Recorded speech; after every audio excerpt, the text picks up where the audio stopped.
तो जनता को इस बारे में विचार करना चाहिए कि हमें करप्शन वाले चाहिए या हमें ईमानदार छवि वाले चाहिए, हमें हंस चाहिए या कौवे चाहिए। नरेंद्र भाई मोदी इस बार प्रधानमंत्री बनेंगे, इसको कोई रोक नहीं सकता।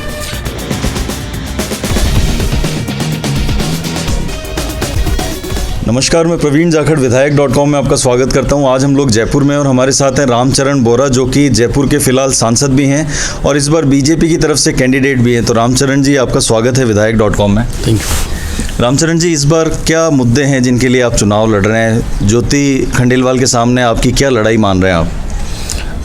देखिए, मैंने 5 साल तक जिस तरह से पब्लिक में रह के, जनता के बीच में रह के, कार्यकर्ताओं के बीच में रह के काम किया है और आज उसी का ये परिणाम है कि मुझे वापस पुनः केंद्रीय नेतृत्व ने, प्रदेश नेतृत्व ने वापस विश्वास व्यक्त करके और जनता की सेवा के लिए भेजा है।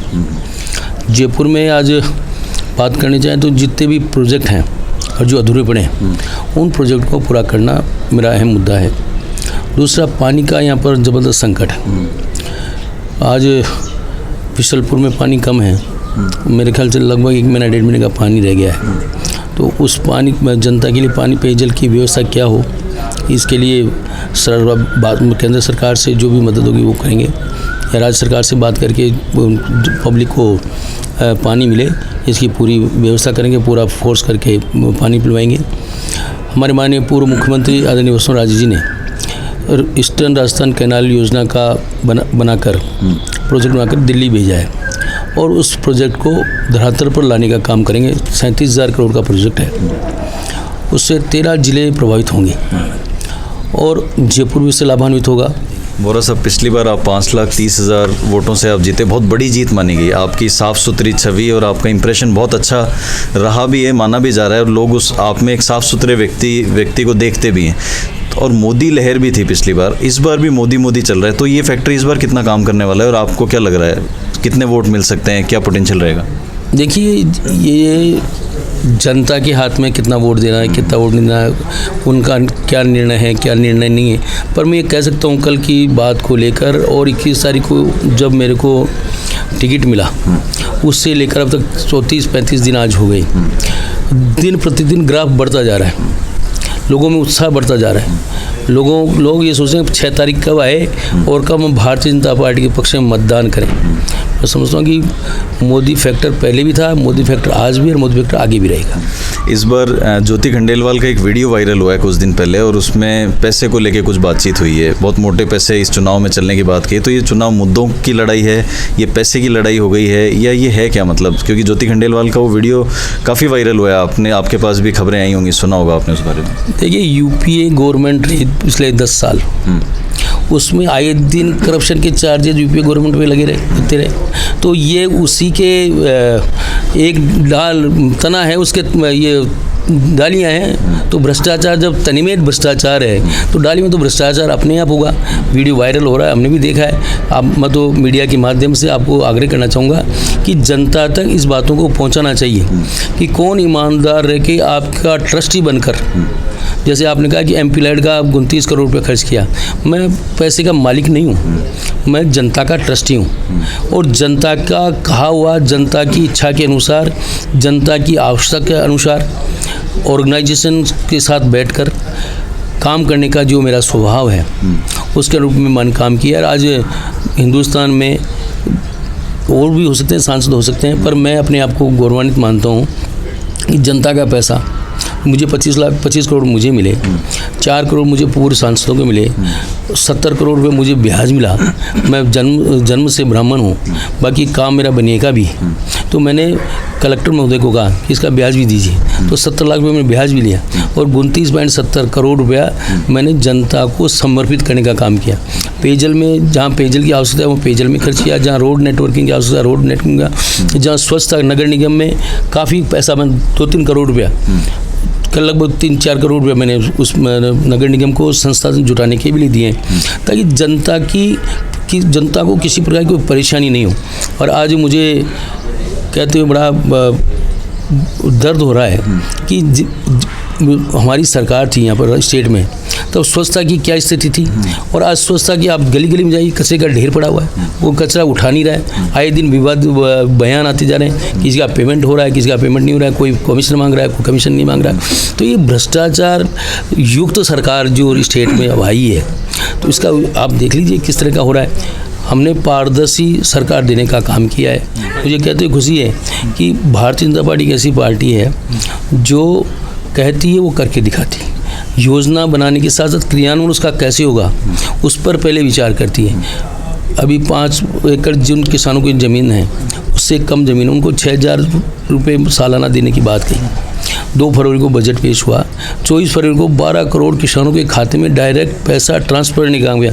और एक तत्कालीन प्रधानमंत्री कहा करते थे कि मैं 1 रुपया भेजता हूँ और नीचे जाते जाते 15 पैसा रहता। तो जब प्रधानमंत्री उनके प्रधानमंत्री इस तरह की बात करें, करप्शन की बात कर रहे हैं, तो उसमें बचता बाकी शेष बचता क्या है? ये चाहे स्टिंग ऑपरेशन बात हो, चाहे और बात हो, जिन लोगों का स्वभाव है उन लोगों को वैसा ही वो कहा करते हैं कि नीम कभी भी गुड़ घी कितना सींच लो, नीम मीठा नहीं हो सकता, उसका स्वभाव कड़वापन का रहेगा। तो जिन लोगों का करप्शन का आदत पड़ चुकी है वो आदत मिट नहीं सकती है। तो जनता को इस बारे में विचार करना चाहिए कि हमें करप्शन वाले चाहिए या हमें ईमानदार छवि वाले चाहिए, हमें हंस चाहिए या कौवे चाहिए। ये जनता को विचार करने की बात है। बोरा साहब, आपने जो जितना भी आपने बजट आया एमपी फंड में, उसमें आपने इंफ्रास्ट्रक्चर पे करीबन 58.6% खर्च भी किया। काफ़ी अच्छा मतलब हम लोग कह सकते हैं कि इंफ्रास्ट्रक्चर पे आपने काम किया है। लेकिन जैसे हम लोग देखें कि डेवलपमेंट के लिहाज से जयपुर दिल्ली हाईवे जो है उसके लिए बहुत वो रहता है कि भाई इसका कब पूरा होगा काम और कब ये डेवलपमेंट स्टेज में आएगा।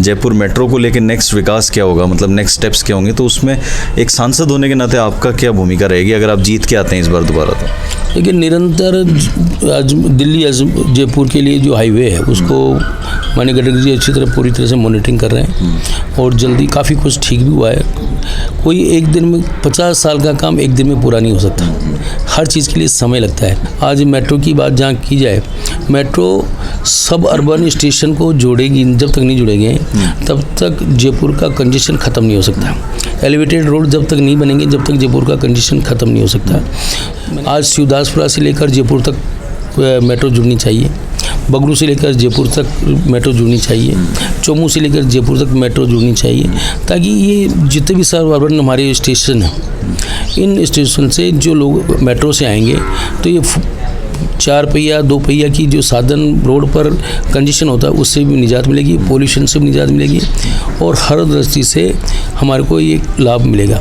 अब हम बात करें रेलवे का, तो रेलवे में जिस तरह पिछले 5 साल में जो काम हुआ है, चाहे जयपुर मेन स्टेशन के पर वहाँ पर एक्सीलेटर लगाने की बात हो, वहाँ पर वेटिंग रूम बनाने की बात हो, वहाँ पर स्वच्छता से संबंधित बात हो, वहाँ पर भोजन की व्यवस्था, पैसेंजर के लिए भोजन की व्यवस्था कैसे हो, उसके लिए रेस्टोरेंट बनाने की बात हो,